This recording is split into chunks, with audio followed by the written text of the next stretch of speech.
Hey, what's up, everyone? Just getting started real quick, checking everything.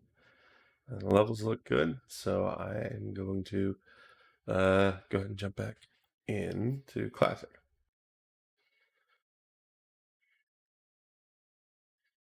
Oh, nope, there's a technical issue already.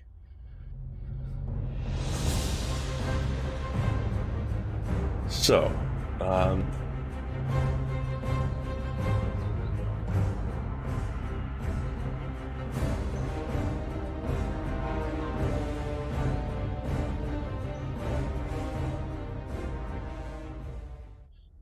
all right, here we go. So, as you can probably see, oh, I need to move those sub goals. You know what? I'm just gonna hide those for right now. Um, So, I obviously this is a freshly boosted character, a warrior on the Burning Crusade server. There you go. Nothing to him yet. I am on the Benediction server. I was originally planning to run around just kind of killing stuff. Actually, I think I will do that for a short time. Um, just kind of grinding out some Argent Dawn rep.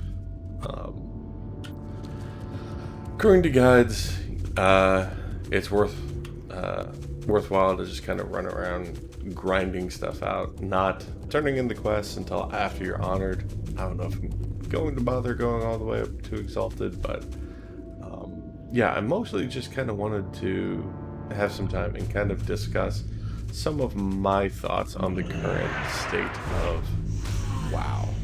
And just a heads up, I did not play a warrior back in vanilla or Burning Crusade. So I'm kind of figuring out this rotation as I go. So please bear with me. I'm gonna actually. I need it. Yeah. So, right now, I think a lot of people are probably unhappy with Shadowlands as a whole. I think there are decent reasons for that. A lot of valid reasons. Certainly, it's not been the best expansion, but it's a very strange situation at the same time. Because I think a lot of us were actually very excited when the expansion started. Yeah, Shadowlands. So I think a lot of people would say I think a lot of people would say Warlords of Draenor was the first probably bad expansion that WoW had. You know, for a lot of reasons. There were a lot of systems that were implemented that kind of started to show some, I don't know, tears in the seams, I guess. Systems that seemed to previously work weren't working as well. Then you had some new systems like garrisons, for example, people weren't crazy about.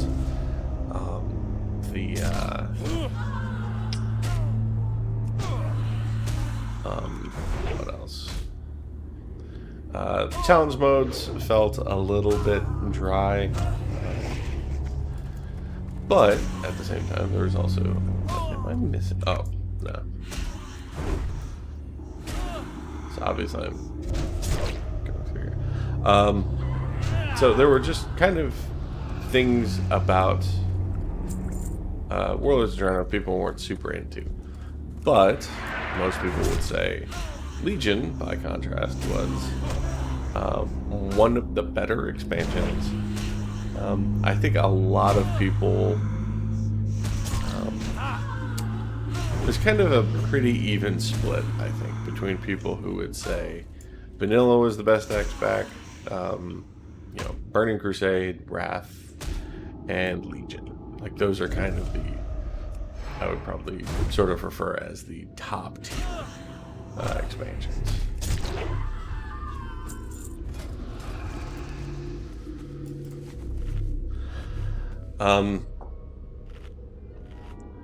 So Legion had a lot going for it, and not in a bad way. You know, that they went in a very natural direction for the story. You know, I think a lot of us were expecting Legion, or that type of content, that approach to the story. We were expecting that back instead of Warlords of Draenor. Like, nobody was thrilled about a time travel story. I mean, I am 100% dead here. I don't have hamstring on my bar. Idiot. Okay, I'm super dead. Alright, I deserve that. Anyways, back on point. Yeah, Legion just did a lot of things right. It got... Yeah, it went back to the Burning Legion, which was something I think we knew the story was going to go back to the Legion. It's one of the things, honestly, Burning Crusade dealt a lot with the Legion, but it didn't feel like you were really taking the fight to the Legion. It felt more like you were just kind of going to a Legion outpost. You know, you weren't... You know, there was no indication you were gonna get in touch with Kil'jaeden, but again, it felt, you know, like the right move. But certainly,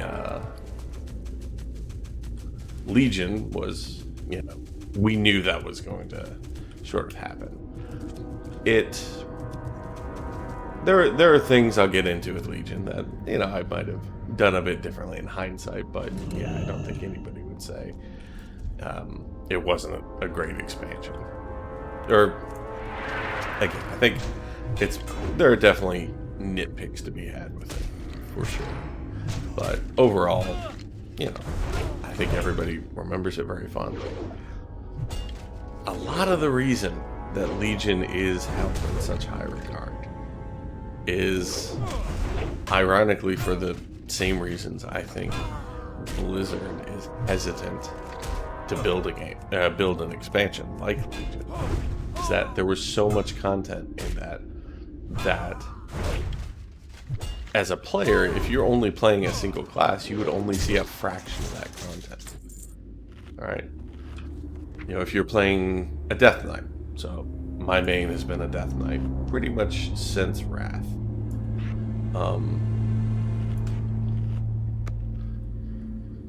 Wrath of the Lich King. I've played a Death Knight.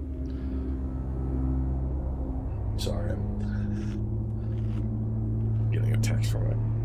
So, no. So as a Death Knight, I'm not going to see all of the quest lines, and there's a lot of quest lines. I'm not going to see all of the content that was added.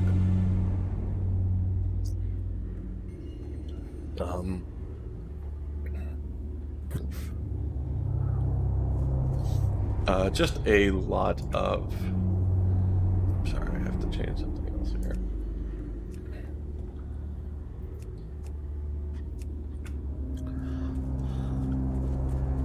There was a lot of content that was developed, you know, only some players would see. But that is exactly why that expansion is remembered so strongly. You look at, you know, sorry. I thought I wasn't going to get distracted trying to run all of this stuff. And yet here I am getting distracted running all this stuff. Let me take this off of my checklist as well.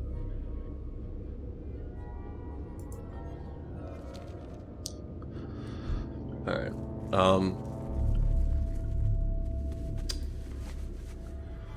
Yeah, so a lot of the stuff people loved about Legion was the class fantasy.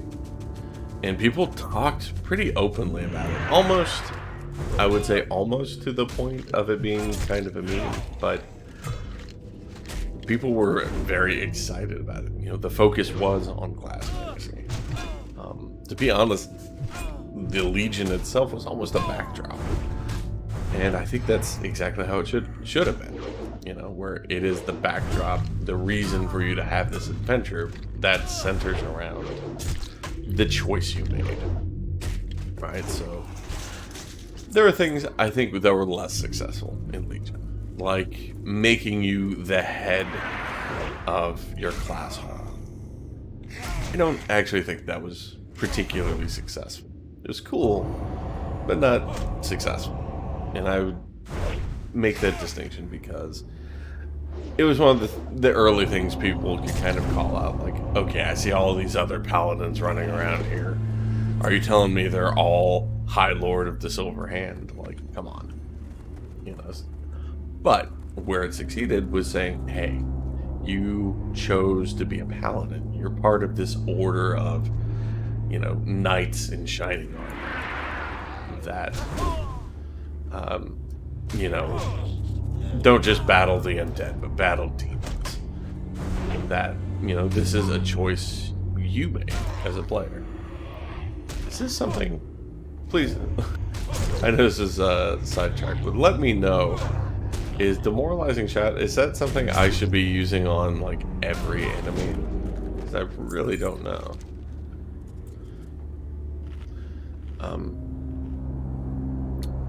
Getting back to Legion, though, yeah, class fantasy was obviously a huge selling point, and it was fun, you know, where you felt like I get this cool rune blade, right, that only a Death Knight can wear, and it's intimately tied to my class and the story behind my class.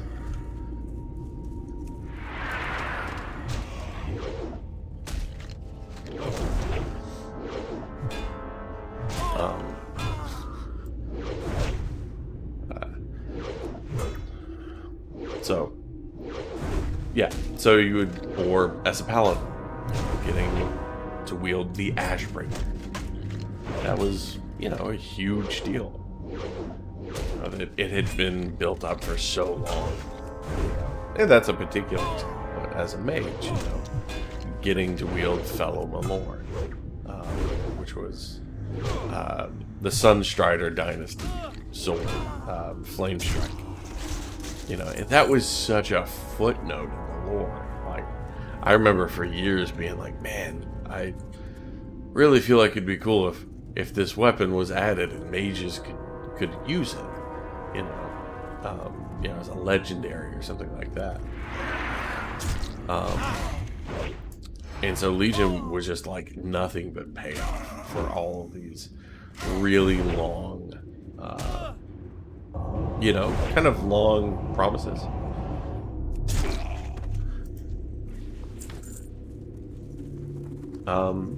Now again, things I'm still pretty salty about, you know, as a Death Knight not getting Frostborn. You know, that seemed like that just should have been the Frost artifact, but you know, is what it is.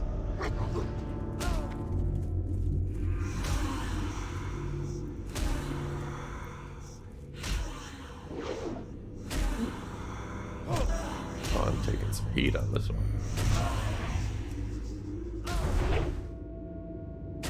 I'm using Heroic Strike too much.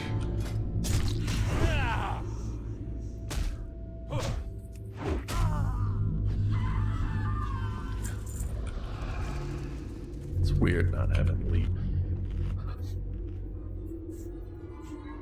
But there were just, you know, Legion just really capitalized on that. But Legion is fondly remembered for that stuff, and I would describe that stuff as cool shit. It's something every MMO has to have, and I think it's incredibly undervalued by developers. But you do have to have it. Because Legion, on it from a technical standpoint, implemented a lot of features that actually players hate. It introduced the idea of artifact power. It introduced, this concept of kind of endlessly grinding. It introduced the idea of sort of welfare legendaries. I guess it depends what definition you go by with welfare legendaries, but legendaries that are not actually legendary. They're just unique items, but not truly legendary, like they were in vanilla. In vanilla WoW, and Burning Crusade, and Wrath of the Lich King, and Cataclysm, actually, legendary items were, you didn't just equip them or, acquire them. Like, they were very long quest stages to acquire. They took a lot of effort. They would often be guild. They would require the efforts of an entire guild to acquire, which didn't always pan out very well. But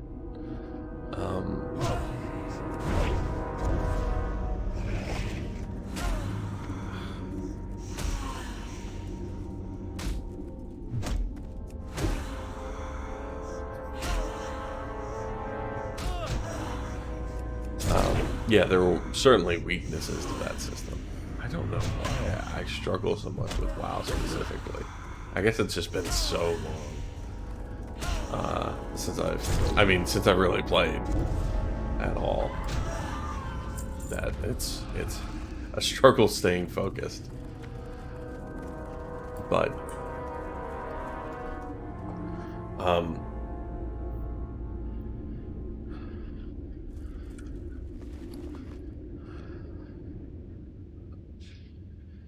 at least that's like, okay.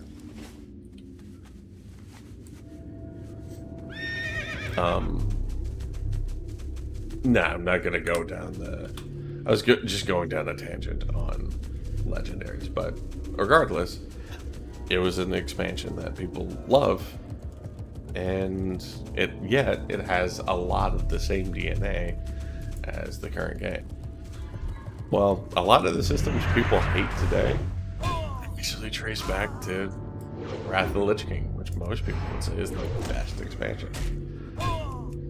I don't necessarily agree with that assessment, but man, it is the common thought process, right? It is definitively when WoW was at its biggest. And why is that? Well, it's because of cool shit. That's something that I think Blizzard in particular has overlooked for a very long time. Did I just get... Okay, I got disconnected. But, cool shit can also refer to the story. People were really into Arthas. People were into the Scourge. I know a lot of people that when Game of Thrones was on, we're kind of saying like, oh, the White Walkers are a ripoff of the Scourge and the Lich King. Even though the books, would have predated the Wrath of the Lich King. Obviously, not all the books are out, but you follow. So, but the idea of, being able to change your character name, I think that actually came around during Burning Crusade, like server transfers. I'm not 100% sure though, because like I said, I'm pretty shit already, but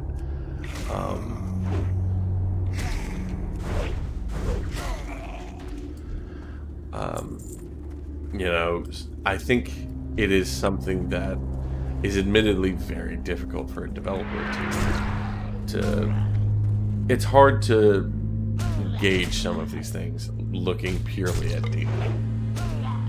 So as a career, I do a lot of data analysis, like deep dive. looking at all these different metrics of people who click, where people leave off, things like that. And you can pull a lot of stuff from data, but you're still going to run into those times where you do have to take kind of a leap of faith. And whatever you think about, Blizzard's approach to some of the last expansions, there's no denying Blizzard has been putting in effort. They have not been phoning it in.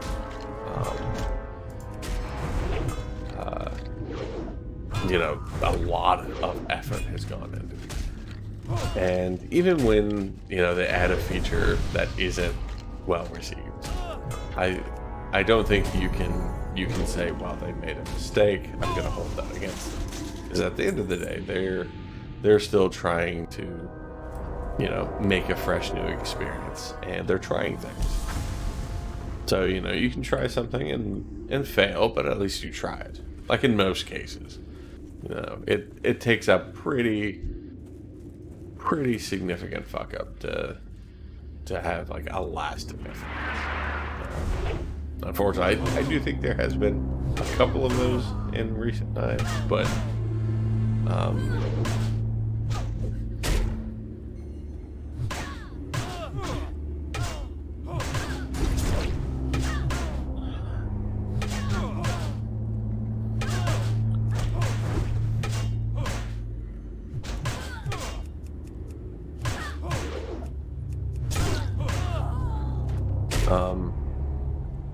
anyways, but sorry about that. You said library. I don't know if my RTX blocked that out or not.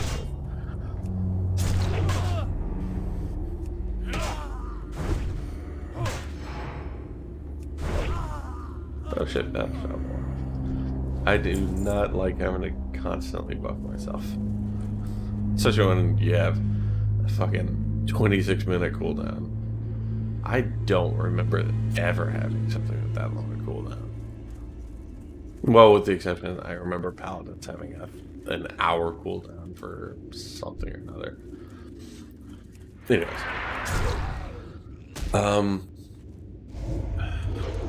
Is there many? Okay, sorry. Looked away for a minute and I shouldn't have.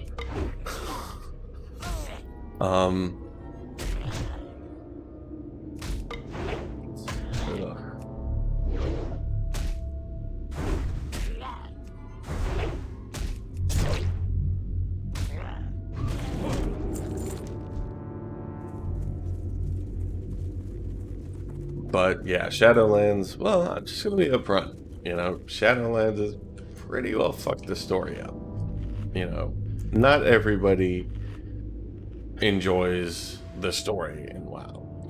Or there are, players who see it more as a backdrop. Like, hey, great if it's cool, but, they're not that bothered if the story sucks.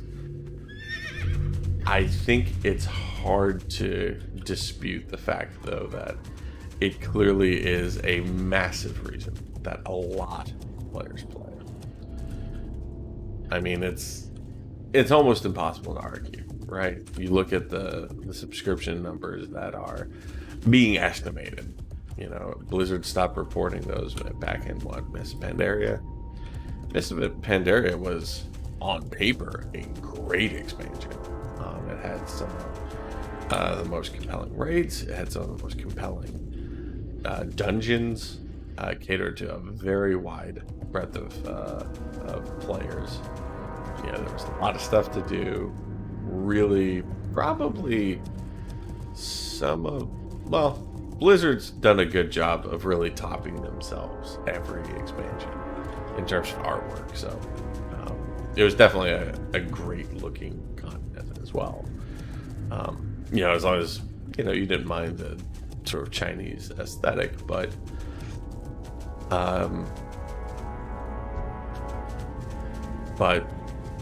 people have kind of been able to piece together what the subs probably look like. off of more than just wild speculation. There's things you can piece together. Bellular Gaming has done, I know, a number of videos on that. I want to say the last estimate they figure somewhere between 800 and 1.2 million, which is,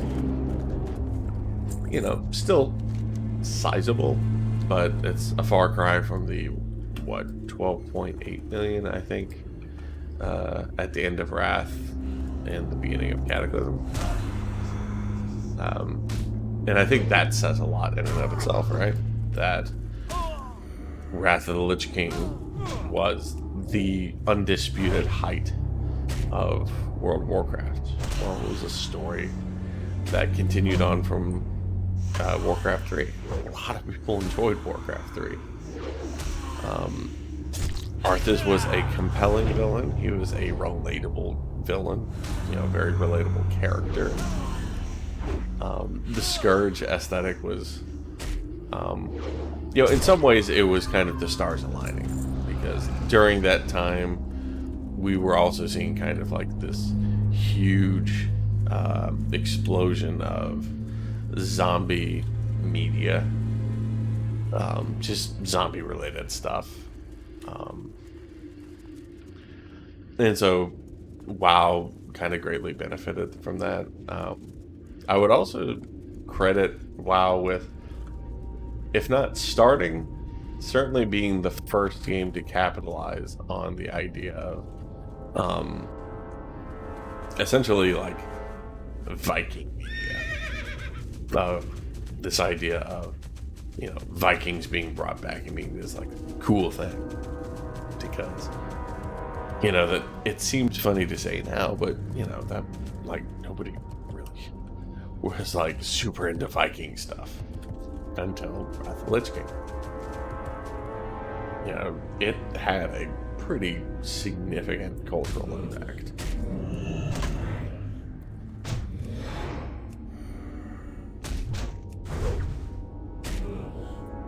But it definitely had things going in its favor, but I don't think you can simply dismiss the fact that it had these lead characters that people cared a lot about. And immediately when you transition into Cataclysm, that really went on the back burner. Blizzard has always said gameplay first, but up through Wrath of the Lich King, it wasn't a mutually exclusive choice. People were excited to see where the story was going. I think Burning Crusade was kind of the first sour taste of like, why are we killing Illidan and Kael'thas? These are not villains. They weren't bad guys. And I think when we saw that happening with Wrath of the Lich King, I think it made a little bit more sense.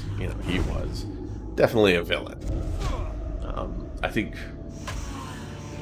certainly myself, I suspect others were also hoping for a little more depth to what the Lich King wound up being. I would have loved to have seen more Ner'zhul, for example. Or even explore like what is the Lich King?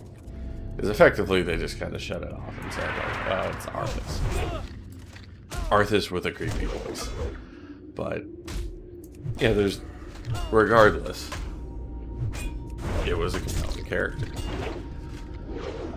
So Cataclysm comes around, and Cataclysm was a fine expansion. It definitely did brought in some cool things. I think goblins were obviously have been a shoe-in since WoW launched. It was surprising they weren't in the game from the start. I think Worgen were a very cool addition to the Alliance. Some people will disagree with that, but I still think they were a great addition. But yeah, it was like the main story really started falling apart. But I think there's more to it than that. And to be honest, this is something that sort of entered my mind from time to time, but it wasn't something I really thought about, honestly, until I just yesterday started playing Burning Crusade Classic. And I started really, because I was lost. So it's like I refuse to play with add-ons. I could go on a whole discussion about that. But, so it's like a lot of these quests I simply don't remember. And so the idea of like having to stop, read what my quest objectives are. I pull up the map and there's little or no information on the map. It's literally just a map. I remember walking around this bend because I just started a Blood Elf Mage yesterday, and I was running around the starter zone and trying to locate this item. There was no hint or clue where it was located, so I'm literally just running around looking for something. Now, obviously, if I was in a hurry, in a rush, I'd download an add-on of some kind, or I could have just, Googled it, or checked out Wowhead, hey, where do I find this thing? But I didn't. And of course, back in Burning Crusade, like, closest thing, like Wowhead wasn't, I don't even know if Wowhead existed, but it certainly wasn't a primary source of information. Primary source of information was Alakazam, which was not right. It was not very accurate. It was all user-reported stuff. So it's like it was community curated, a community curated sort of Wikipedia for WoW in-game stuff. It just wasn't very reliable. And of course, our PCs were also not very powerful back then. So the idea of alt-tabbing and stuff just didn't exist back then either. Well, not that it didn't exist, but to have a PC that could do that easily was less common. So it kind of forced you to actually explore the world and engage with the world. And, I had that feeling last night of like, oh, I'm actually, I'm going to run around this bend and I don't actually know what's there. I don't know if my quest objective is going to be there or not. I'm actually just running around, literally exploring, trying to find where this thing is. I was like, oh, that's really cool. Like, I haven't felt that in a long time. It's just like a very unique sensation. And for some reason, that got me thinking about just like the smaller moments of stuff of WoW. So Legion, again, gets a lot of praise for all these things it did by it, right? Class fantasy. Artifact weapons were, if not mechanically sound, were certainly very cool. Again, did a lot of things like that, but I think something it doesn't get a lot of credit for, but people do talk about quite a bit, is the smaller scale stories that were going on in that. That Legion really did a lot of, it took the time to really do a lot of world building. And it's not world building in the sense of, oh, you're the big hero, because that's what your class all stuff was. But that's not the stuff people think about when they think about Legion. They think about Runus the Shamed. That was expertly voice acted by Jim Cummings, I think. This really tragic character. Oh,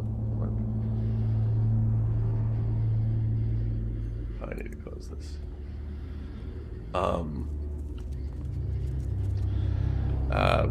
Or you had, I forget the character's name, But in Eastvale logging camp, so when you first go to Broken Shore, and you can totally miss this. I'm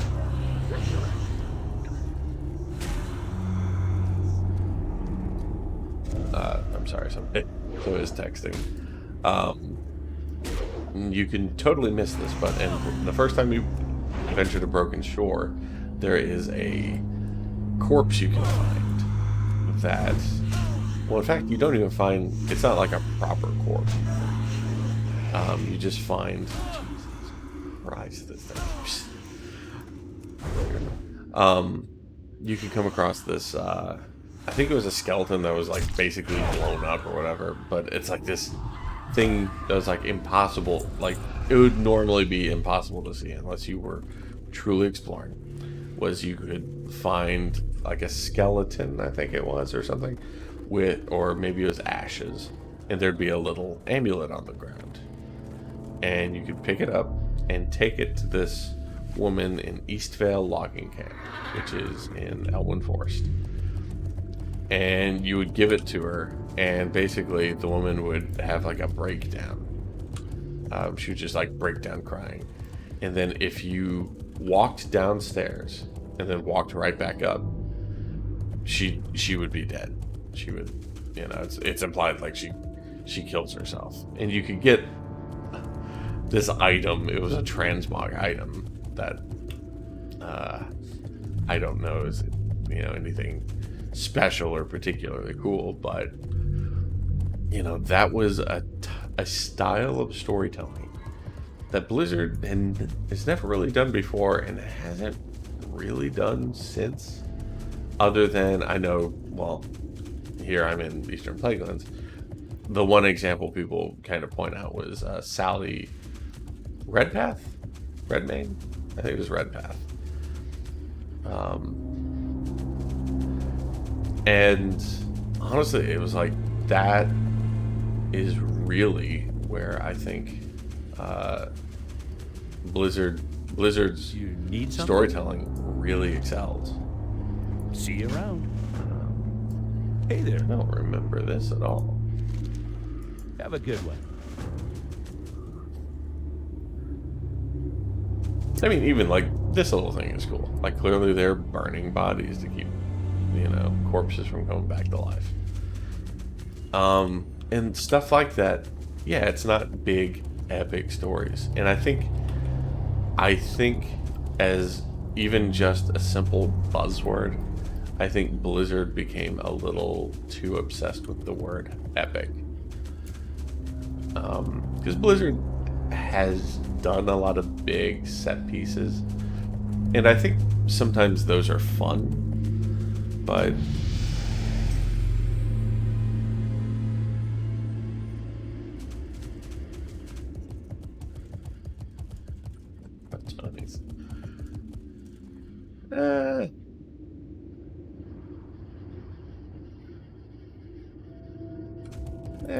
why not?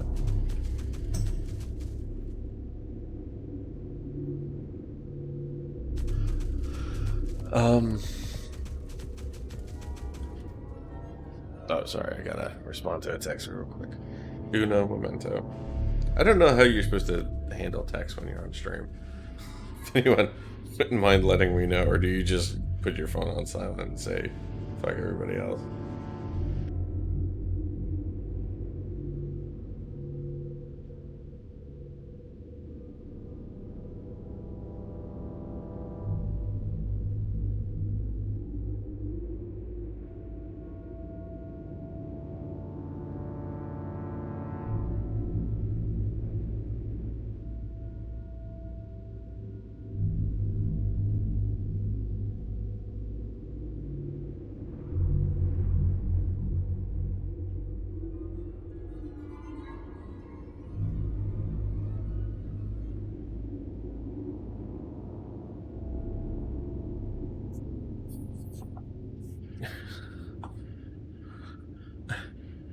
Okay, this guild's gonna be something. Anyways, no, chiming back in though is yeah, Blizzard really does a great job with these smaller scale stories when they're like really able to do it. And I suspect it's because, especially when we see, I haven't touched Zereth Mortis.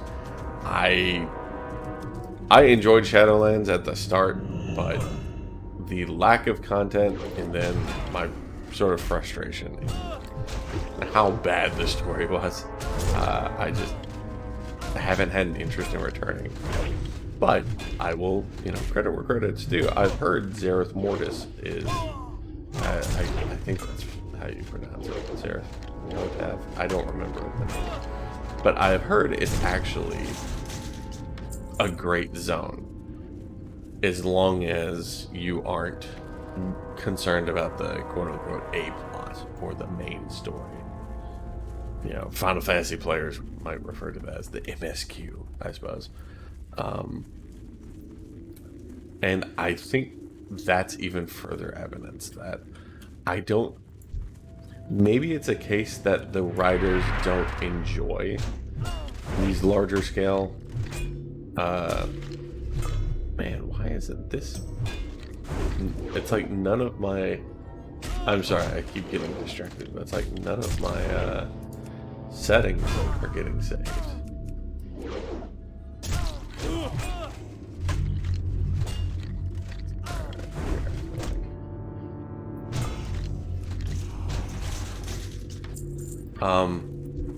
Maybe it's a case that the writers at Blizzard just aren't really enjoying, those big set piece moments. Maybe they enjoy crafting more intimate stories.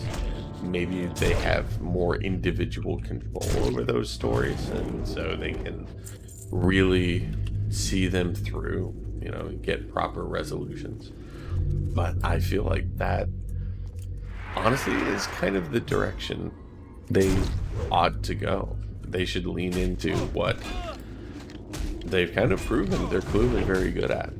And, we're at a point right now where people aren't super crazy about the stories they've been telling. So why not lean into the ones that, people have been into, which is that approach of, again, like the smaller, more intimate stories, things that are more relatable. And get away from MCU style storytelling. Get away from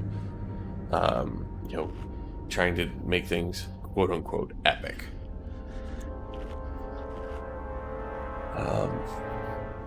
Because something I've really been a huge proponent of for years now is the idea that we shouldn't be champions of Azeroth, right? We shouldn't be heroes. I get sick to death of these placeholder names of Anduin and Jaina pretending like, oh, I'm their best friend, and they're referring to me as champion or hero. Like, it's not so much as just comes off as like disingenuous or anything, even though it does, but it's just such an obvious lie. It's just it requires a level of cognitive dissonance that I do not possess, and if I don't, I know for sure nobody else does, because I am willing to suffer some real bullshit storytelling. And I'm fine with rule of cool, whatever you want to call it, but I've been a proponent that we should just go back to being adventurers and just be adventurers, not anything else. Not soldiers for the Horde and the Alliance, because that frees Blizzard up too for this cross-faction stuff, right? So here's my character, right? Here I am, level 58, human warrior. Here's my standing with these different factions. I am friendly. Obviously, this is a boosted character, but this character is friendly to his his other factions. I don't give a shit about, like, this character canonically doesn't give a shit about Stormwind. He's friendly with them. Stormwind is friendly with him. This is not a character who absolutely 100% needs to be wearing Alliance blue. He is not a character who needs to attack every member of the Horde on sight. That should be for me to decide as a player. You know, from an RPG, not even an RPG perspective, but kind of, just like my own mental canon. Like, this is my character, and I don't like Blizzard telling me who my character is. I don't like them telling me, like, hey, you are best friends with Anduin, and you're committed to saving him at any cost. I like the character of Anduin, all right. He can be a bit much. Like, Blizzard's constantly shoving him down your throat, but there's nothing wrong with that character. I've always been a fan of Jaina as a character, other than what they did with it to her in Cataclysm. That they spent over a decade now, slowly walking her back, because that was a mess. But let me decide who my character is and what they are, who they're gonna associate with, and Blizzard can build the world around. I don't know why I came down here. These guys are gonna fuck me up if I attack. Somebody text me back again.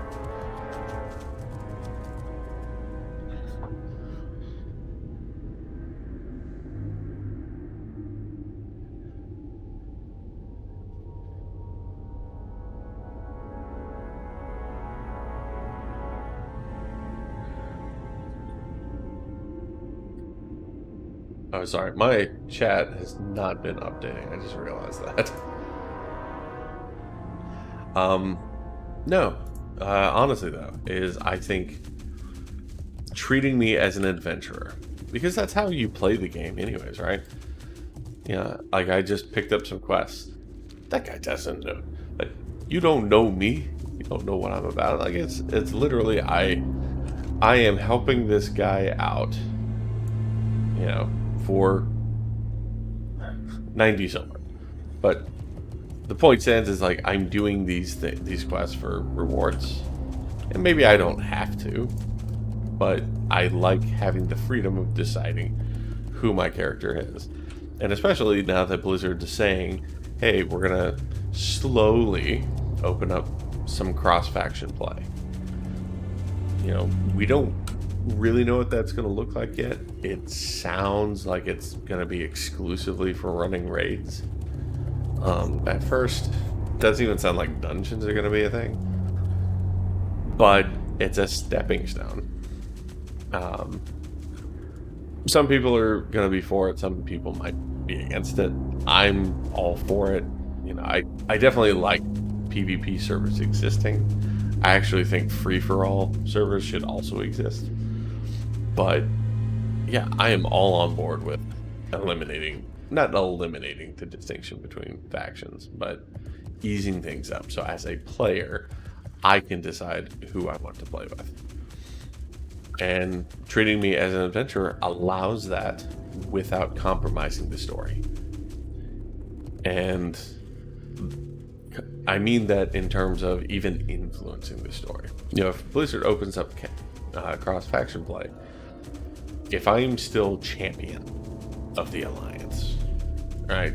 I'm, the hero of Stormwind. Blizzard is obligated to ensure that the story keeps those factions friendly. But if they say, no, you're not a soldier of the Alliance. You're an adventurer. You're an outsider. You're making your own way in the world. If Blizzard takes that approach, then they have absolute freedom to say, oh, we're gonna They have the absolute freedom to say, well, hey, we're going to create another conflict. Maybe the Night Elves have had enough. They don't feel like the Alliance is contributing. Maybe they feel like they give more to the Alliance than the Alliance is giving back to them.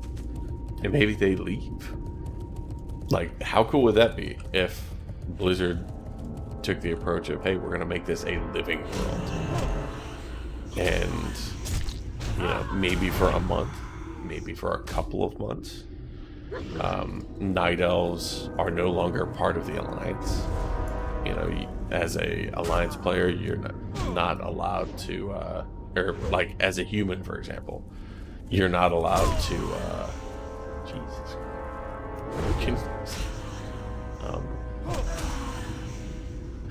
As a human, you're not allowed to go into Night Elf territory. Or as a Night Elf, you're not allowed to go walk into Stormwind anymore. Maybe they're opening up negotiations. The Tauren are trying to get the Night Elves to consider joining the Horde. And maybe that causes conflict with the Undead, the Forsaken. So maybe instead of being friendly, maybe, Undead players are considered neutral in the Horde. And Night Elves are also considered neutral. I don't have to kill this guy, I don't think, but I will. That would open up some really cool storytelling. But as a player, again, it wouldn't affect you. Because if I, not to say that, the game needs to emulate real life, but, theoretically, I'm an American. If, there were suddenly tensions with, I don't know, England, for example, political tensions between those nations, that's not going to affect my opinion of, like, my friends and family who are British. Because, again, like, in-game, if you're an adventurer, this is my character. The people I interact with are going to be my friends, or, people that, alternatively, people I have a problem with. So, I don't know. I think that's an approach Blizzard should seriously consider. Because I haven't gotten a single Scourge stone. That's striking. Do those not drop from common trash?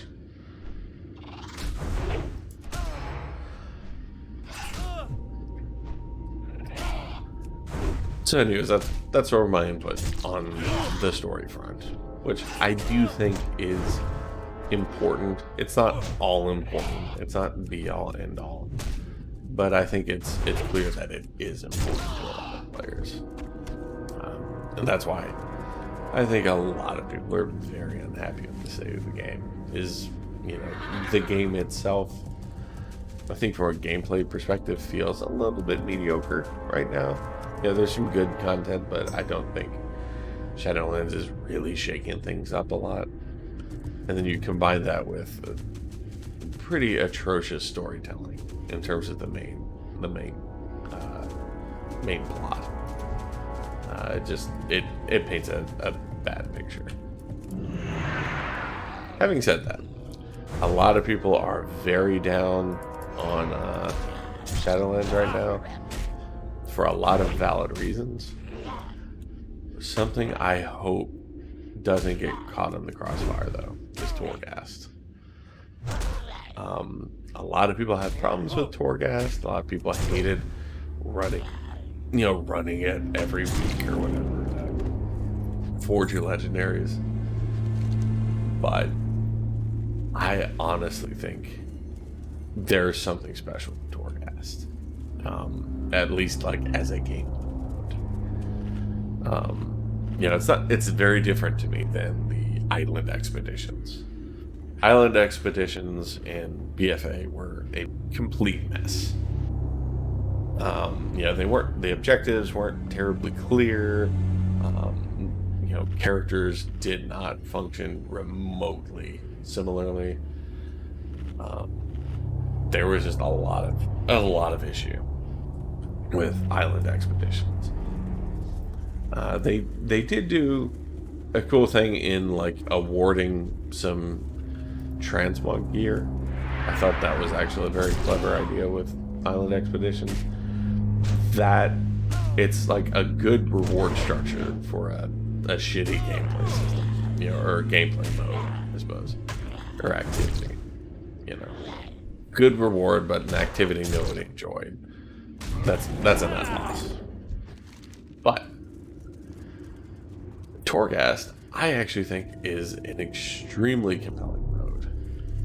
It's essentially your roguelike in WoW.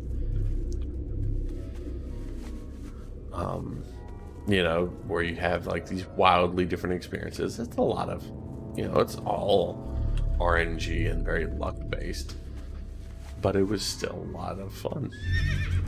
Just being able to, for one, take any size group. So for me, at the beginning of Shadowlands, I was having a blast, and I was having a blast mainly in Torghast. That rhymes, unintentional. But honestly, Torghast is a lot of fun. It's maybe not enough fun that everyone needs to do it. It doesn't need to be part of some like core rotation. But it was certainly a lot of fun to me, and I would love to see that kind of further fleshed out as maybe its own gameplay mode. Like its own means of progression. I've said for years I would love for even just leveling a character to have like some kind of toggle or some kind of option or even a separate means of progression where you could say, hey, I want to level my character on hard mode. I want every fight to be super difficult. I want every enemy to be capable of killing me. But in return, I want to level way faster. So, if things suddenly hit twice as hard, they have like 3 times as much health. But, they're giving 3, 4, 10 times as much XP. Make it difficult. Make it like a real test, but I feel like something like that could be very cool. And I feel like Torghast would actually be a great way to kind of dip your toe in that water. Sorry, I'm wandering again. Further and further away from where I need. I guess I completed one of the quests. That's something. I feel like maybe it's in this area is where I kill stuff to like get more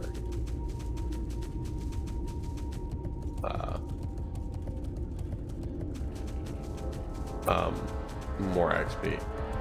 By the way, isn't this whole area, yeah, the Pestilent Scar? It's just kind of a fun fact. Best I remember, and it could be wrong, but I believe there's a Death Knight in Skullomance who no longer has a rune blade. I think he has a chance to drop the hilt of his rune blade as like a one-hand sword. But he had a rune blade, and this is where it shattered when he was in combat.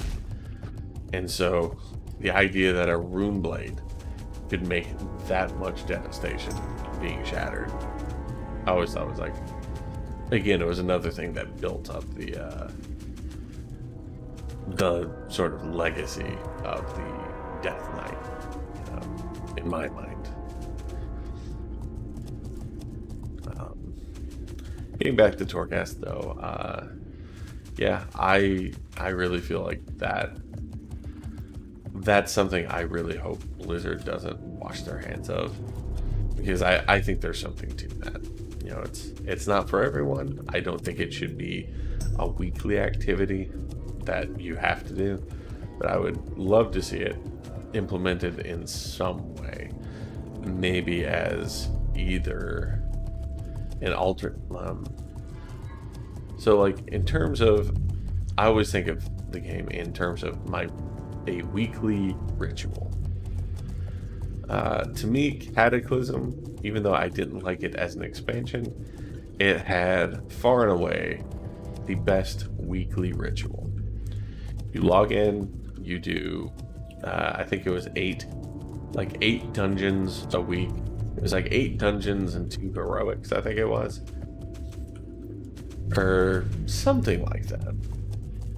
Maybe it was like 8 heroics and 2 ZG or Zulamon raids. No, sorry, dungeons. Something to that extent. But that was part of a weekly ritual. Didn't matter when you did it. It was easy enough to queue up for, or you could pretty much always find people putting together a group to do it. Red Nax was actually up in the sky. Yeah, having a weekly ritual is very important for an MMO. And I think Torghast would be a great addition to something like that. So maybe instead of running 8 dungeons a week, maybe you can run Torghast and you need to clear 8 levels of Torghast. Or even like 8 bosses.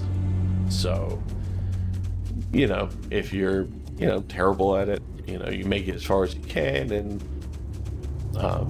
you know, maybe you say, okay, I'm gonna just do Torghast 8 times over the course of the week. Or, this guy, no, I was afraid he was a,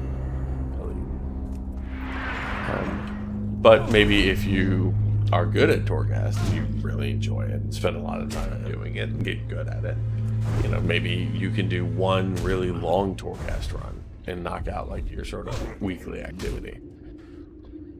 And again, just kind of treat that as an alternate means of progression.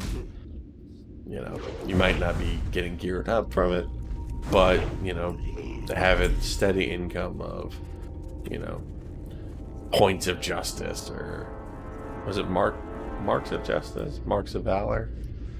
Yeah, it was like justice was dungeon gear, valor was raid gear. But yeah, something like that I think makes for, like I said, a good weekly ritual. And I'd love to see Torghast either get that sort of treatment or give it the Island Expedition treatment and say, hey, look, there's tons of items in the game that tons of art assets that were never properly given items, and just say, hey, we're gonna award those through, you know, Torghast or something like that. You know, I think in Final Fantasy they would refer to that as a deep dungeon. You know, they have, I think, Palace of the Dead and Heaven on High. Surprisingly, they haven't added another one since. I guess maybe that's surprising, considering Heaven on High, I guess, didn't make it until Shadowbringers. But either way,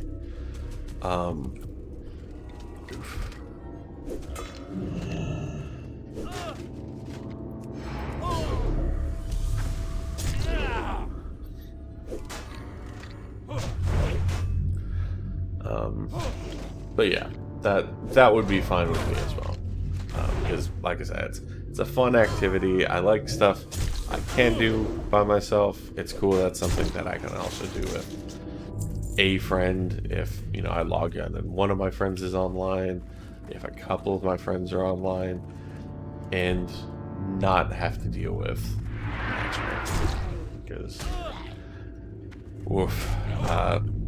that's going to be the next part of this conversation, I guess, is the community in WoW. There are a lot of problems in WoW. I acknowledge that. You know, it is what it is. But I think at a certain point, as a community, we really have to take ownership. And the community really started turning south. I remember at the tail end of Dragon Soul, specifically in LFR. That was the beginning of the end of the WoW community. Or rather, the beginning of a truly, truly toxic culture. And I know that word gets thrown around a lot, toxic. But there really is no better way to describe the WoW community. For the past several years, unfortunately, it is incredibly toxic. That's when there were always the occasional asshole, but LFR allowed people to skate by without contributing. It allowed people to harass other players without any sort of accountability. It was just the start of the game's downfall, which is really unfortunate because I think it was a very it was certainly a lot of work, a lot of effort, right? And I think it's one of those things that seemed like a good idea. Just like looking for dungeons seemed like a good idea. Allowing players to pay to change their names or transfer servers. These things seem like a good idea. And I've certainly taken advantage of all of these features.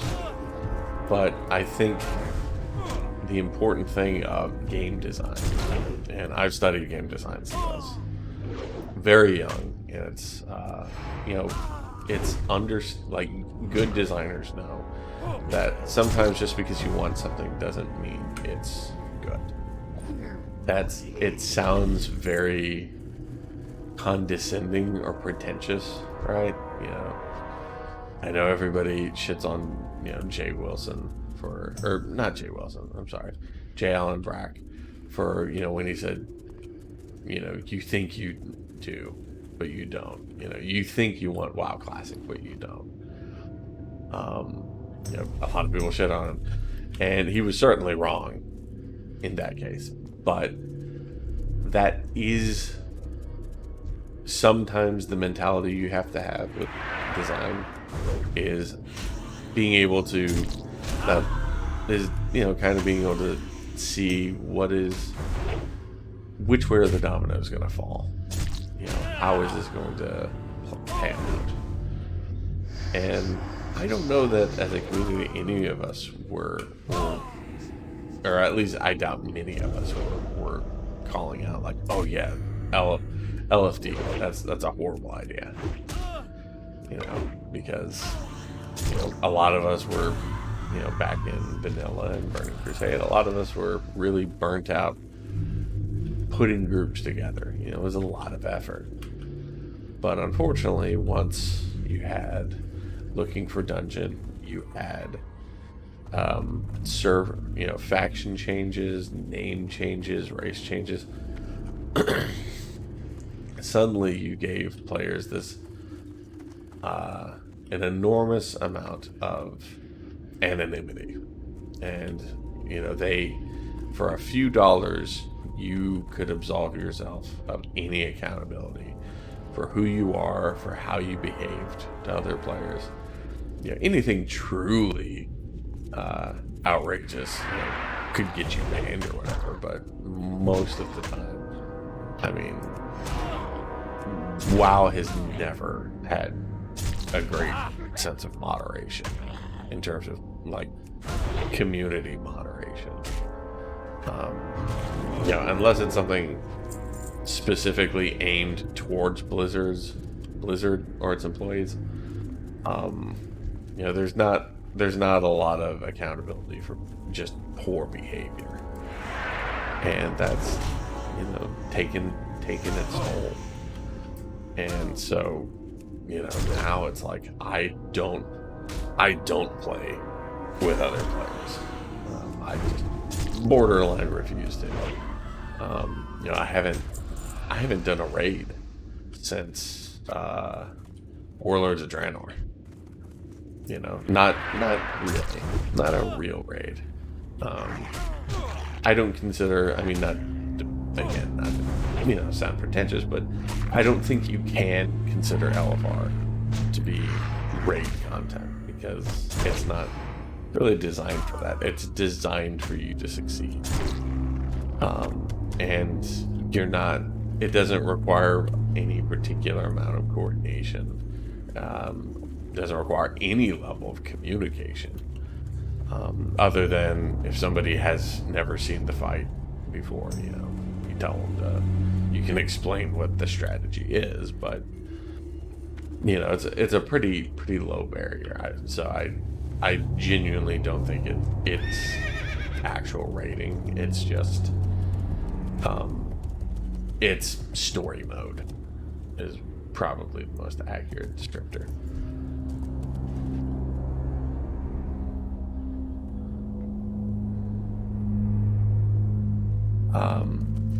Sorry. So because of that,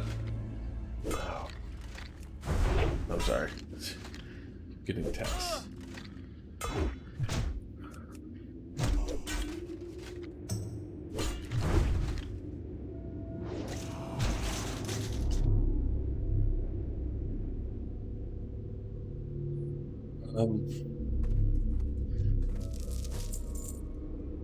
Where was I going? Oh yeah. Because of all of that available anonymity and the lack of accountability, it has allowed the community to devolve to the point that it is now, where everyone is extremely rude to one another. People cuss each other out over nothing. I mean, there's so many issues, and I do worry sometimes that it's a case of like this train is just off course and there's no course correct. But at the same time, it really is Blizzard's job. Safe travels. Where is that? What can I do for you? See you later. And yeah, if they want to turn things around, they really should employ, and I know it was just last year, I think they laid off like a huge amount of their community managers, but I mean, that's really what WoW needs right now, is a lot of community managers. It's something, when Final Fantasy was first kind of bigging up last year, right? It was first, really, really kind of siphoning a lot of WoW players. Yeah, that's very true.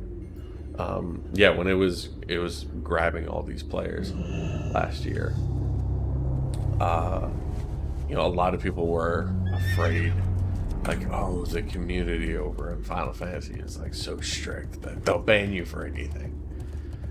And that's just not the case. What it is that they moderate their community at all, and they're very active about it. I wouldn't describe their community moderation as particularly heavy-handed. I would say it can be a little inconvenient at times. For example, like when my dad, I got him started playing Final Fantasy last year, and there was a quest where you had to do an emote. I think it was like /dance or something like that, and you could bind emotes to a hotkey. And he wound up just spamming that key a bunch because, there was like it was like a boss encounter where you had to do it. It's kind of a long story. And it wound up flooding people's chat windows. And so a GM wanted to talk to him, and what the GM did in order to speak to him was they transported his character to like this small room, almost like a jail cell. And the community manager was just like, "Hey, just wanted to let you know, it looked like you were spamming this chat window. Uh, you know, if you didn't mean to, there's a way you can turn it off so it doesn't appear in the chat window where your character will just do the thing."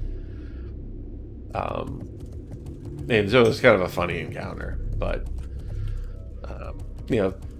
things like that, I know the WoW community would just freak out and lose their shit.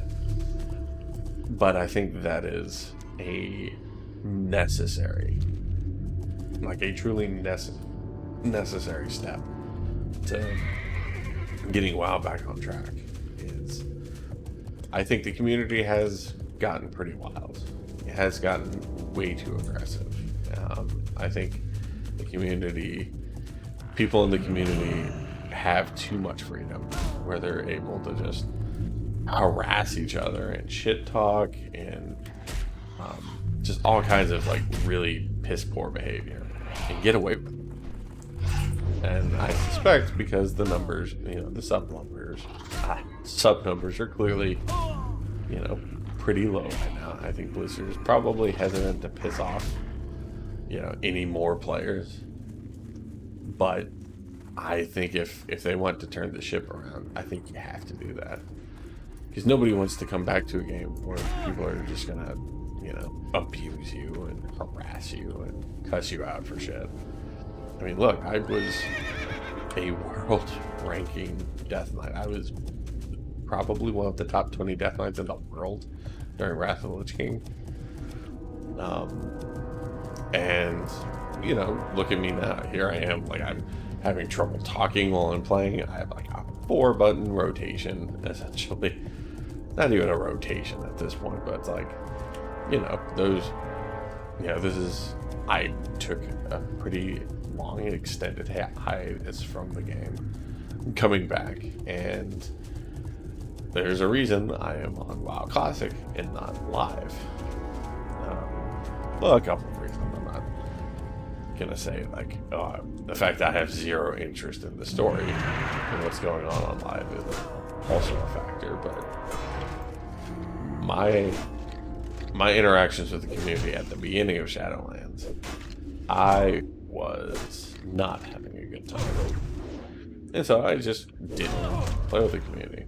I had a small group of friends at the beginning of Shadowlands that we could run Torghast, we could run our Mythic Pluses, and those were a blast, actually. I really enjoyed the Mythic Pluses. Didn't feel like a lot of variety in the dungeons. All very good dungeons. I just didn't feel like there were enough dungeons for Shadowlands. But we had an amazing time. We just ran out of stuff to do after a couple of months. Which is going to be a story everybody talks about with Shadowlands. It's reasons. But no, the community is a real problem. It's not just a good community can hold on to a player, I think Final Fantasy is also a good example of that. Like, I don't really play Final Fantasy that much.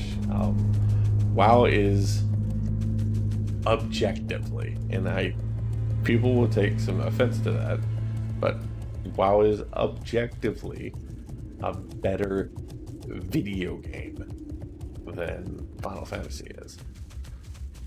WoW is. I don't. Last stumbled on my word there. WoW is objectively better than Final Fantasy 14. But Final Fantasy 14 has a much better, much more welcoming community. It is not a perfect community. Particularly like if you are interested in high level content, you can run into issues. There are people who won't take, who don't like any criticism of Final Fantasy, who see criticism as an attack. Even constructive criticism. But at the same time, at the end of the day, that is still a much better situation than, running a 5-man and some guy calls you a retard, tells you to kill yourself. Like, almost laughable, except it's very, very true. I feel like this guy dropped something cool, but I really don't remember that either.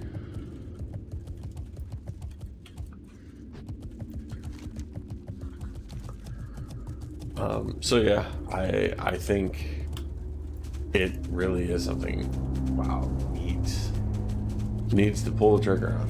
And just say, look, we're gonna take the hit. We're gonna make some people super pissed, right?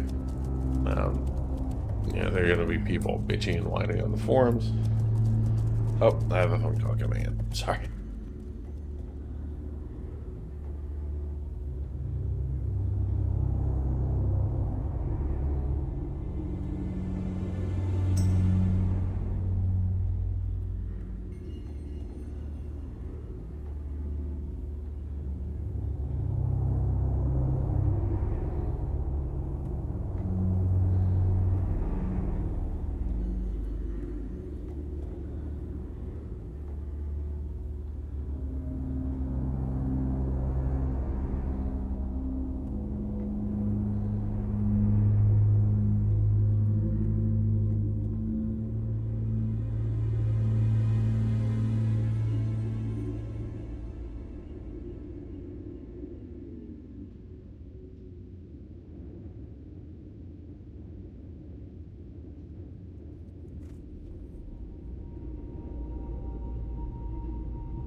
I don't know how long I've been talking, and this has been muted.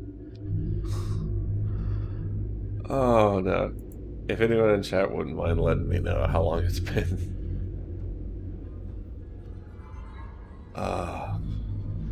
Oh, that's super deflating because, yeah, I legit don't remember when I hit mute.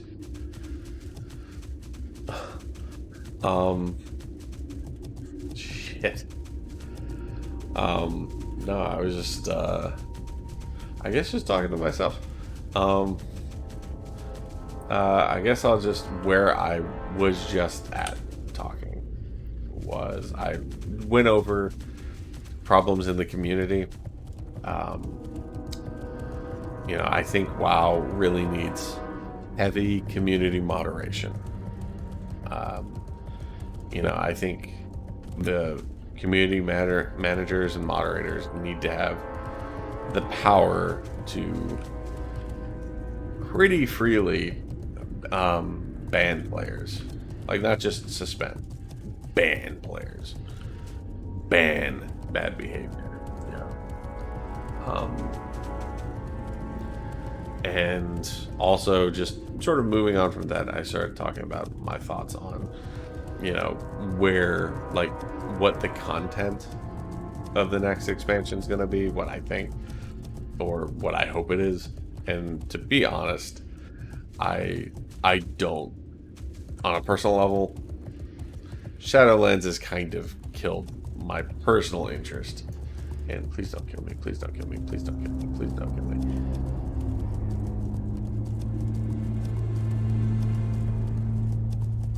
Okay. No, Shadowlands is, just from a narrative and lore perspective, it's really killed my personal investment in Warcraft. So the most common theories are the Dragon Isles as an expansion. Personally, I don't have like a problem with it, but I don't think it's actually very interesting now. Because to me, the dragons aren't very interesting anymore. You know, they introduced the aspects, which I don't think were really that cool to begin with, but that cool or interesting. But we've interacted with them so long that now they're really nothing special. You know, we know Alexstrasza on a personal level. We know Ysera on a personal level. We straight up killed Deathwing. So, to me, a Dragon's Isle expansion, now, I'm not going to say there's no way you couldn't do something that's interesting there. I just don't see what it would be. But, you know, I'm not some, you know, narrative storytelling genius or anything like that. Just based on what we know of the dragons, which is quite a lot.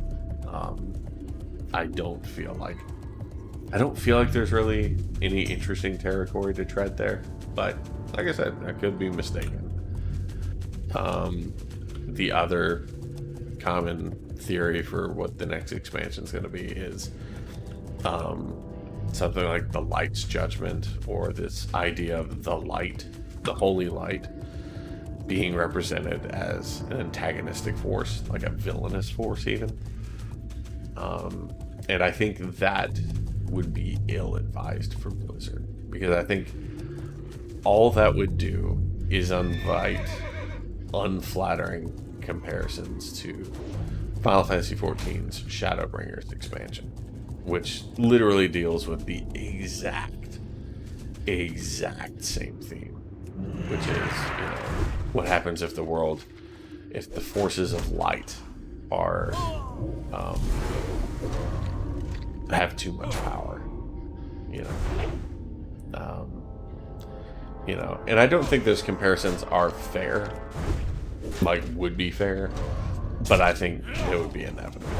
You know, people would compare a Light's Judgment expansion to Final Fantasy XIV Shadowbringers, and not only would Blizzard be, you know, what, 3-4 years later.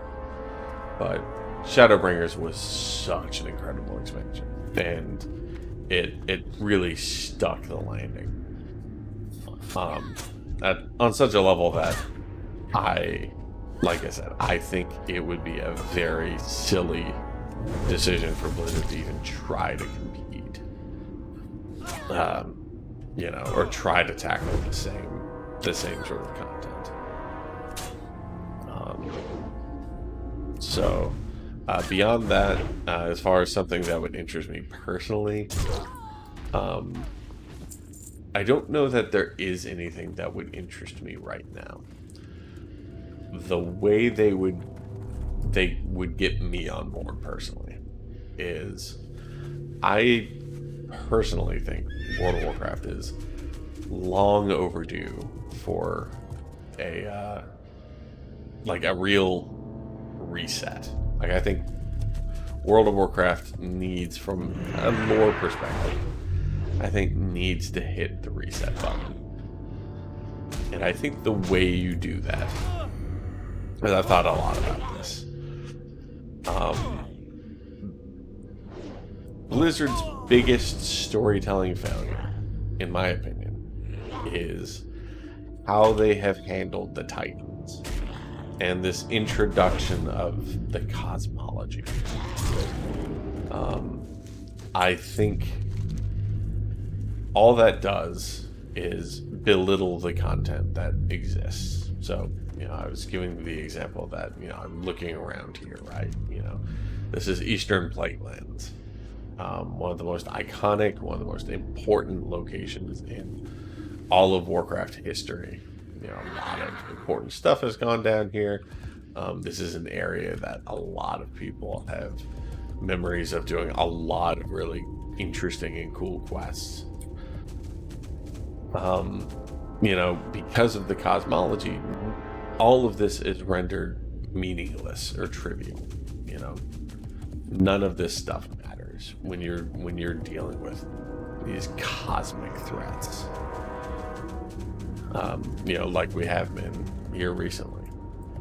And a great example of this is Sargeras was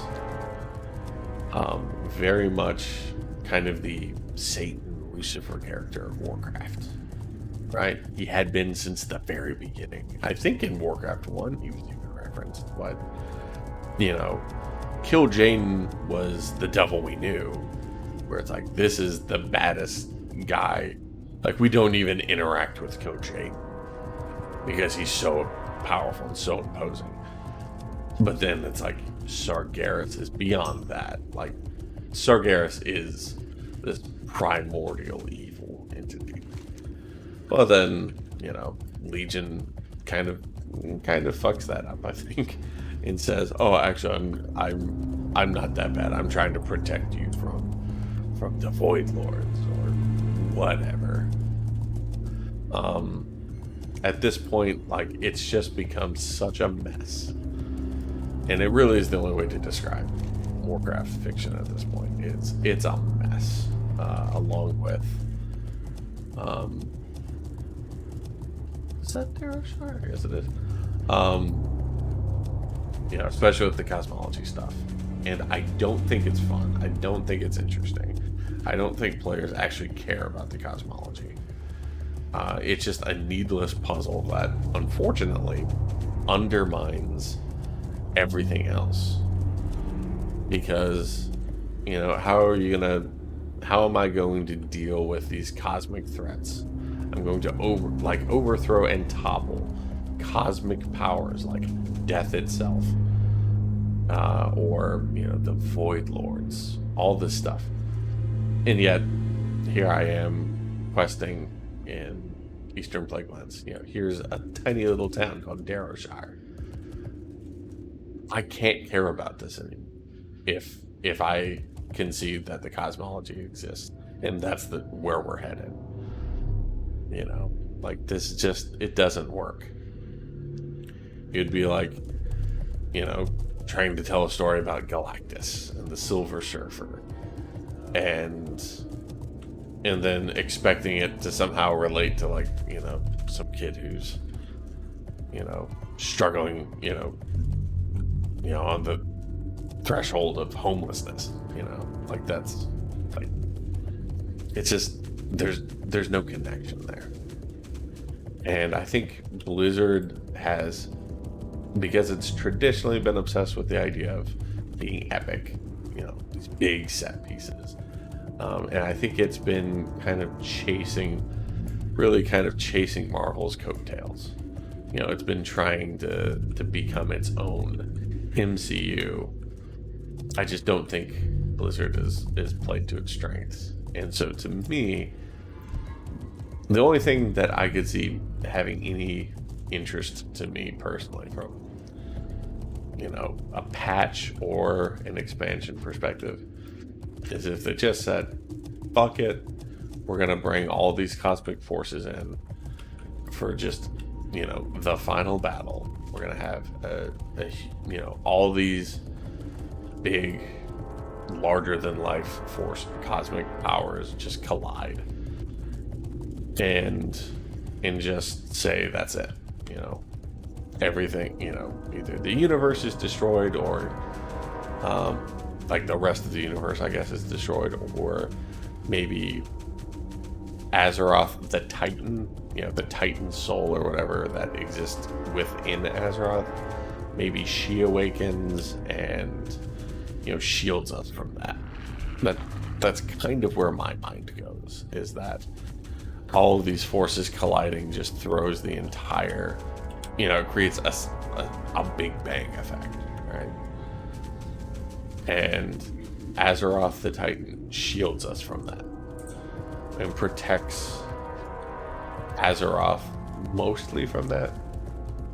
And, she puts us in a stasis or something like that for, let's say, hundreds or thousands of years, and we reawaken on Azeroth, Breath of the Wild style, like Zelda Breath of the Wild. If you haven't played it, what the fuck are you doing? But I guess if you haven't, like, the idea is simply this: wipe the slate clean, get rid of the cosmology, get rid of these cosmic forces. That shit isn't fun. That shit isn't interesting. It serves the sole purpose of giving a couple of people on YouTube some shit to talk about, but it just completely divorces this from being a compelling fantasy game. And that's where I think, particularly, having revisited this game, Burning Crusade Classic, the WoW Classic in general, that's where the game's strength lies. And I don't think Warcraft needs to be Marvel. I think Warcraft should be, a fantasy MMO. And the only way it can be a fantasy MMO is if you find a way to get rid of the cosmology. And I don't think it's too big. You can't retcon it. And at a certain point, you have to stop retconning things anyways. So in my mind, like I said, just have the final battle, have all of the, the cosmic forces collide in some manner. And have Azeroth, Titan Azeroth, save us. And then effectively hit the reset button. So those are my thoughts. I'd certainly be interested to hear, like, what you guys think of that stuff.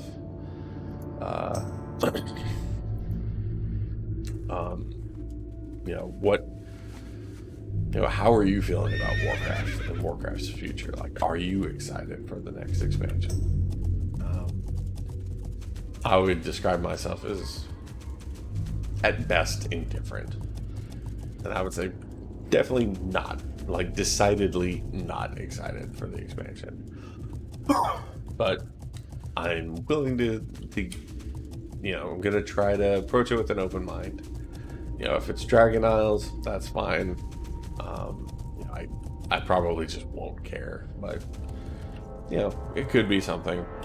If it's God, if it is something like the Light's Judgment or something like that, I think that's going to be a real bad time for everyone.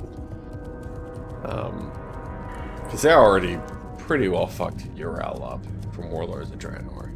One of the only things people liked about Warlords of Draenor.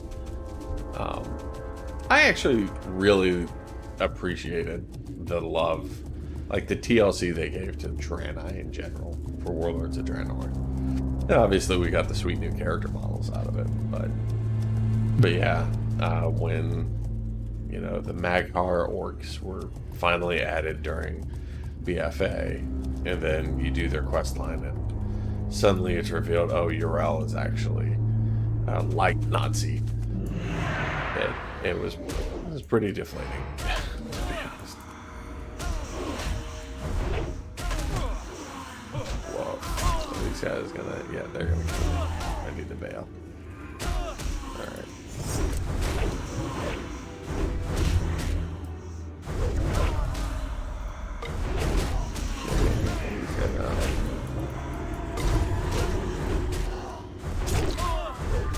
Nope.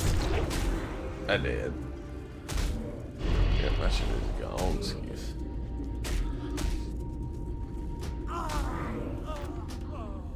But, oh, convenient.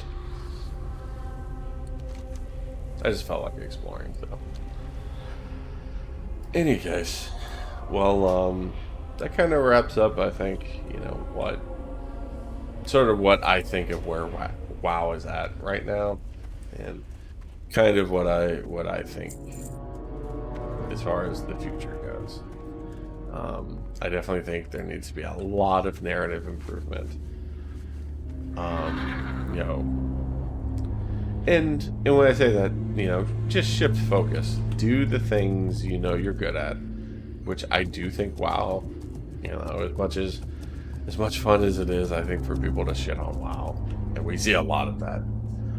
I do think they've proven very good, especially here lately, at small-scale storytelling.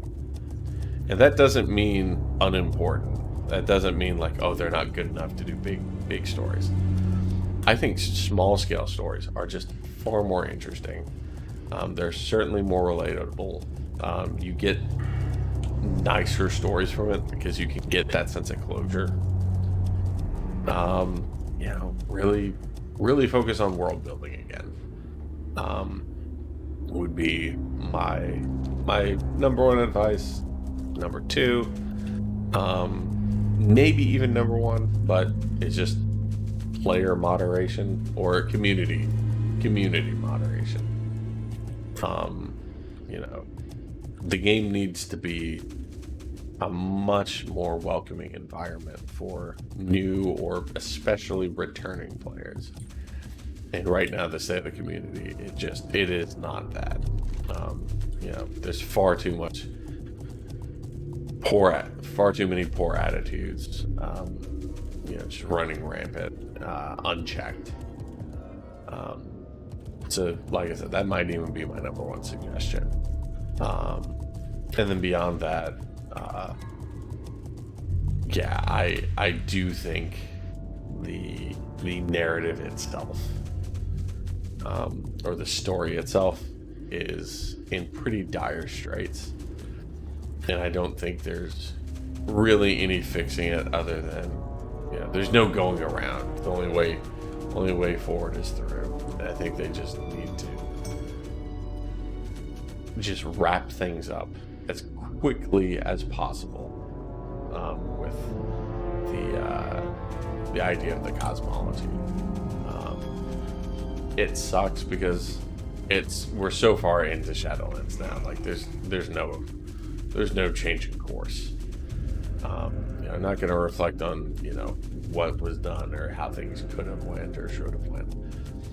But I think the cosmology, I think you have to address, like, or I think we just have to accept, like, we're probably in for one more bad story expansion. but you know, I hope whatever the next expansion is, they wrap up the cosmology stuff and just allow the game to flourish. You know, no, I don't want to refer to Azeroth as a planet. I want to refer to it as a place, as a world. You know, a place you can really get immersed in, and it has really ventured pretty far away from that for the past couple of years. So, anyways, well, I think that probably wraps up certainly all of my thoughts. I'm gonna go ahead and recall back to Stormwind because I never changed my Hearthstone. Shit, I do have a lot of quests. Wonder how many are complete. I'm just gonna drop all these, and I'm just gonna move on to back into Burning Crusade. I thought at some point I want to run Nax 40 because I never really got to run Nax 40 in the day. I got to enter and clear some trash, and the trash was just overwhelming. And then we killed a couple of bosses during Burning Crusade back when I played, but there was a point in my life I literally didn't have the time to play. So because of that, you know, I kind of missed out on the experience of Nax 40. Obviously, this is Burning Crusade Classic. It's still not going to be the true Nax experience, but it would be fun to be able to at least see Nax 40. You know, to be able to really see and appreciate, you know, what the differences are from, you know, Nax 1025. You know, I'd love to see, you know, what did the military quarter.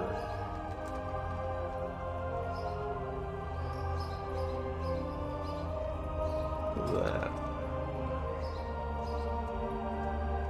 That's weird.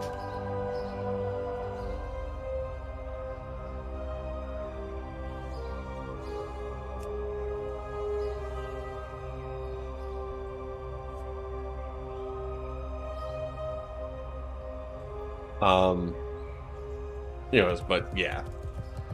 So I'll be overpowered slightly. I don't think the jump from 60 to 70 was actually that incredible, if I remember. You know, it's not like you're gonna go back and solo, you know, Molten Core or anything like that, but yeah, I would like to, like I said, be able to at least experience Nax 40. Light with you. And especially too, I would love to be able to get like the Corrupted Ashbringer, or even better, like, you know, the Dread Knight here. That's a bummer. I would like to have played up a mage as well, you know, to try to get ATS, because I feel like that would have been a lot of fun as well, but I don't think I have it in me anymore. I just don't have the level of patience to level, you know, that, you know, multiple characters as slow as it is. Certainly I'll level faster than this, because I was literally just grinding enemies, but we'll see. So yeah, I'm gonna make it back to Outland, back to Honor Hold, and probably take a break for a little while. I'm sure I'll stream more today, but I definitely think I need a break. So we'll see.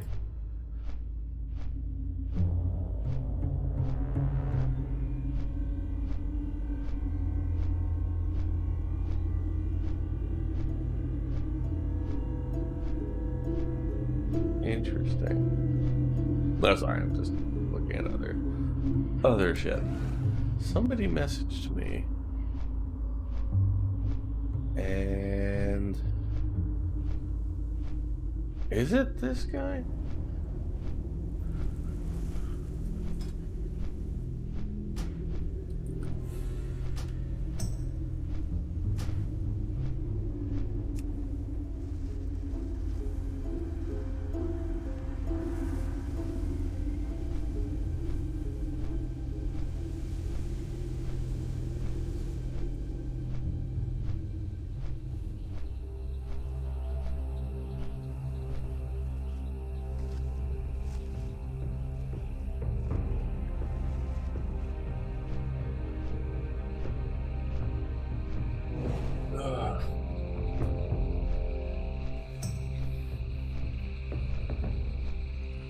Yeah, it's weird to have like a friends list that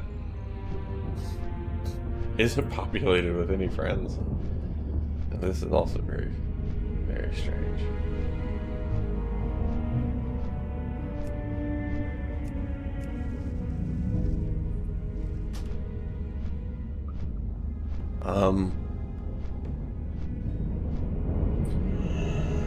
So yeah, it's a shame.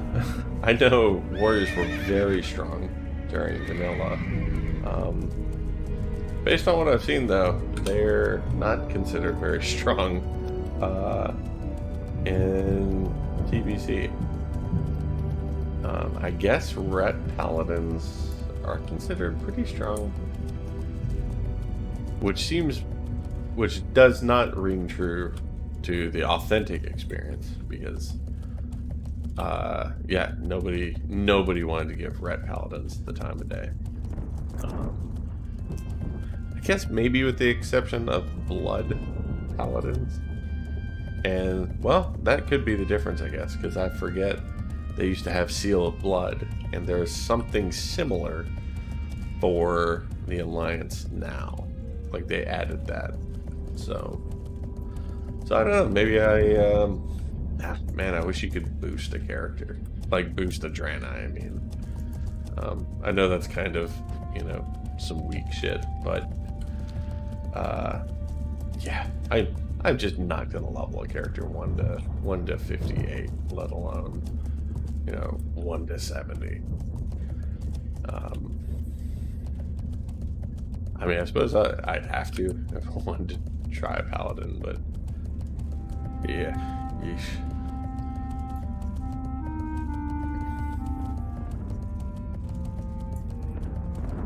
Man, this is a long ass run.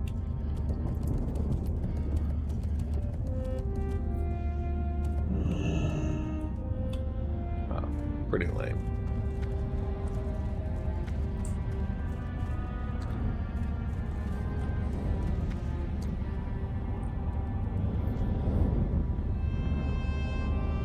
It is interesting, like, looking back, whenever they added new races to WoW, they really did not put any effort into actually introducing them in the story, which is funny, although also incredibly sad.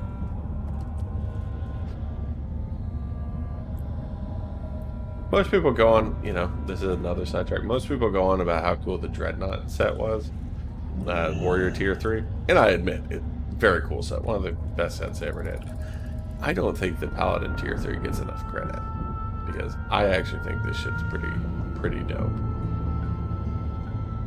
Yeah, I 100% would rock that. And of course the Shami Tier 2 is another great set. It is funny though, because it's literally covered in the Horde insignia. Like, that's the Horde symbol, like right on the belt. There's a Horde symbol.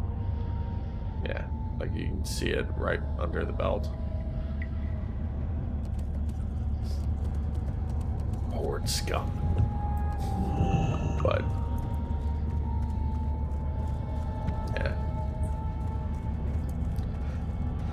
yeah, get this guy through back to Honor Hold, which is just holy fuck.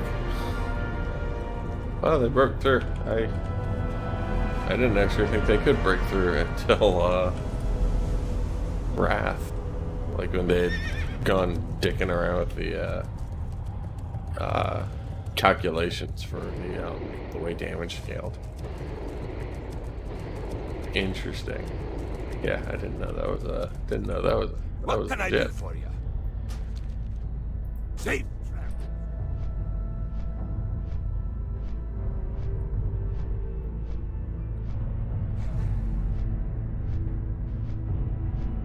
I think Outland, in terms of like when I say, oh, I want, a more grounded experience with smaller scale stories, stuff like that.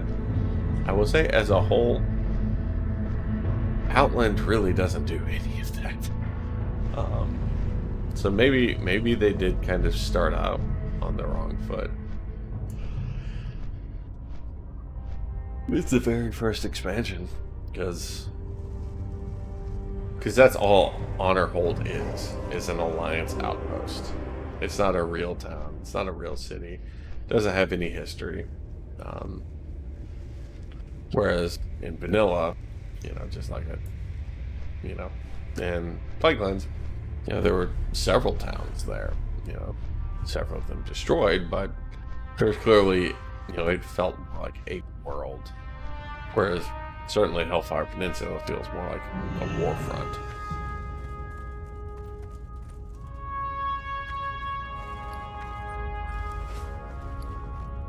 Whoosh.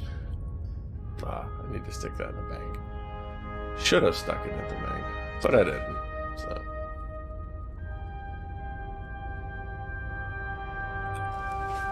In any case,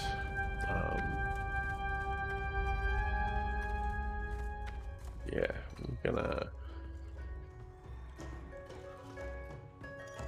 call it a wrap for now, and yeah, I'll get to streaming again probably a little later. All right, guys, take care. Be well.